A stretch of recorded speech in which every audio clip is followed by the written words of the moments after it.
America में जो आदमी 10 साल तक यानी कि 40 क्वार्टर्स तक हर 3 महीने में होता है, एक पेमेंट करता है सोशल, जिसको हमारे यहाँ बोलते हैं प्रोविडेंट फंड, उस तरह का फंड होता है, उसकी पेमेंट करनी होती है। For 10 years you have to pay. अगर आपने 10 साल यानी कि 40 क्वार्टर्स पे कर दिया, उसके बाद जिंदगी भर आपकी मेडिकल केयर स्टेट करेगा। Otherwise in America medical care is such a difficult thing, you can not survive in America, क्योंकि वहां हेल्थ को मैनेज करना बड़ा मुश्किल है, इतना मुश्किल है।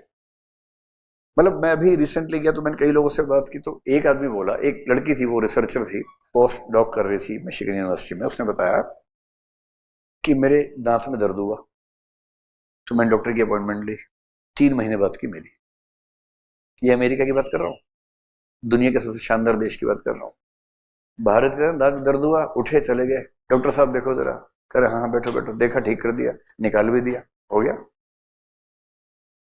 3 महीने बाद की अपॉइंटमेंट मिली, तो 3 महीने बाद गए, जिस दिन गए बाई चांस उस दिन एक और दांत में दर्द हो गया,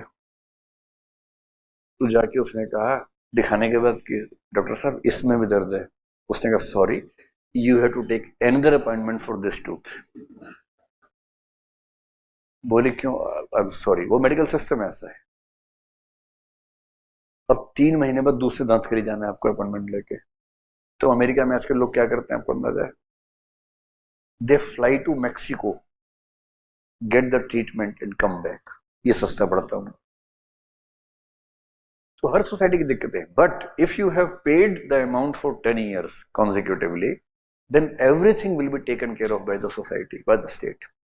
In UK आपको चवन्नी भी नहीं देनी है, NHS है, नेशनल हेल्थ स्कीम है।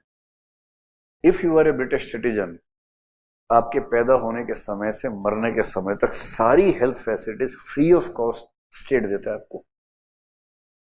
अब अगर वहां के जवान लड़के लड़की को पता है कि मेरे पेरेंट्स की हेल्थ फैसिलिटी स्टेट देखेगा, या अमेरिका में 10 साल पेमेंट कर दी, अब स्टेट देखेगा। यहां तक कि जो बूढ़े लोग हैं, पता है क्या लेवल है वहां पर विकसित देशों में। आप लोग विकसित देशों कई बार रिसर्च देखते हैं कि वेस्ट से आ रहा है, खराब होगा, ऐसे मत देखो भाई, कंपैरिजन ठीक से करना चाहिए। हालत ये है कि अगर 80 साल का आदमी अकेला रहता है ना, वहां स्टेट के कम से कम 2-3 डिपार्टमेंट लगभग हर वीक जाके उसका हेल्थ का स्टेटस देखते हैं। साइकोलॉजिस्ट जाता है देखने के लिए कि आप ठीक है कि नहीं है। जो जीपी है, जनरल प्रैक्टिशनर बोलते हैं इंग्लैंड में, उसकी रिस्पॉन्सिबिलिटी है, उस एरिया का जो हेड है डॉक्टर, उसकी रिस्पॉन्सिबिलिटी चेक करना है कि वो इंसान ठीक है कि नहीं है। डॉक्टर को नहीं, मतलब पेशेंट को नहीं जाना है, डॉक्टर को जाना है उसे घर पर देखना। हर एक घर पर एक सिस्टम लगा हुआ है, एक बस वो बटन दबाने की देर है, खटाक से पुलिस डॉक्टर सब पहुंच जाते हैं, वो सारा ध्यान रखते हैं आपका। उसके बाद अगर 1 साल भी रहना पड़ गया हॉस्पिटल में, 1 साल तक सरकार रखेगी, पैसा खर्च नहीं होगा। और वहां का हॉस्पिटल सरकारी टाइप का नहीं होता है, मतलब बहुत सुविधाओं के साथ होता है। When almost all the care is being provided by the state, and this happens primarily in the East European countries. आप हंगरी में जाके देखें, या ये जो चेक है, स्लोवाकिया है, या ऑस्ट्रिया है, इन सब में अगर देखेंगे, इन सब में हेल्थ फ्री है almost, and at very good level. हाँ, प्राइवेट आदमी के लिए बड़ी तबाही है वहां पर। अगर आपने सोचा कि मैं दांत दिखा दूं, अगर आपको बहुत एग्जाम्पल्स में रुचि हो ना, कोविड का एग्जाम्पल देखिए अमेरिका क्या है। एग्जाम्पल पर्सनली देना ठीक नहीं, पर मैं हल्का सबको हिंट कर रहा हूं। उसने अमेरिका में शिफ्ट किया, अब उसका लक सोचिए, मेरे बराबर का एकदम है, प्रोफेसर है वहां। शिफ्ट करते ही बाई चांस कोविड हो गया उसको, सेकेंड वेव, जो खतरनाक वेव थी, तब कोविड हो गया। अभी शिफ्ट किया ही था, मेडिकल इंश्योरेंस ले नहीं पाया था। वहां मेडिकल इंश्योरेंस के बिना आप जिंदा नहीं रह सकते। He could not take the medical insurance, उससे पहले ही कोविड हो गया उसको। तो लगा ठीक हो जाएंगे, 3-4 दिन बाद लगा कि नहीं बचेंगे, तो इमरजेंसी में डायल किया हॉस्पिटल, वो खटाक से आए, लेके चले गए। ये अच्छी बात है, हिसाब हिसाब बाद में कर लेंगे, अभी अब चलो पहले बचाते हैं आपको। 15-20 दिन रहा, कुछ आईसीयू में भी रहा, बट फाइनली ही रिकवर्ड। और उसके बाद उसने पूछा कि मेरे पास मेडिकल इंश्योरेंस तो नहीं है, बोले then you will have to pay. बोले अच्छा, मुझे टेंटेटिव बता सकते हैं कितना बिल हो गया? बोले हाँ बता देते हैं। निकाल के ले आए बिल, और वो बिल था $1,40,000। Which comes to 1,20,00,000 rupees almost. 1,20,00,000 रुपए का बिल आया उसका, कोविड का।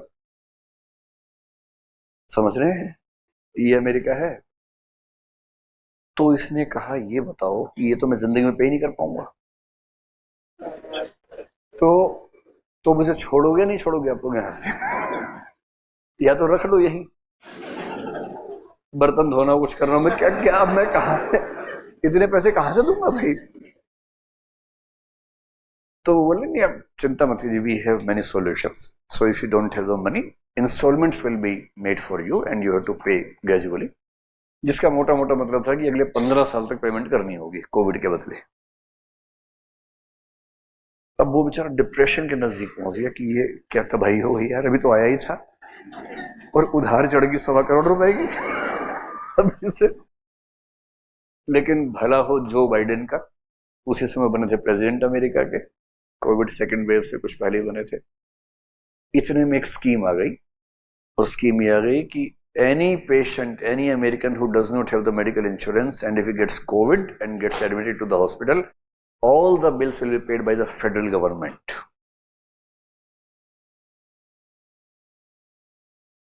जान बच गई, सारा बिल सरकार ने पे कर दिया और फायदे में रहा। साथ में क्या था, if you have medical insurance then half of the payment will be done by the insurance company, half by the government. और इंश्योरेंस कंपनी थोड़ा घपला करती है तो थोड़ा सा खुद पे करना पड़ जाता है, 10% के आसपास खुद पे करना पड़ता है। पर इस स्कीम में क्या था, सारा सरकार पे करेगी, वो भी नहीं हुआ, मुफ्त में ठीक हो गया। भारत में सारे मुफ्त में ठीक हो रहे हैं तो उसकी वैल्यू नहीं समझ में आती है हमें। आपको पता है इंडिया कितनी शानदार कंट्री है, दांत में दर्द हो तुरंत ठीक हो जाता है, वहां 3 महीने में दांत निकल जाता है आदमी का डर के मारे। लेकिन सो इट्स नॉट, मतलब परसेप्शन से मत जाइए, every society has few wonderful thing, but the state in western countries has taken so much responsibilities from the sons and daughters that the old age can be easily lived in the western countries with the help of the state. Family की भूमिका यह है कि emotional support देनी होती है, वो state नहीं देगा, वो फैमिली देगी, बाकी स्टेट कर लेता है।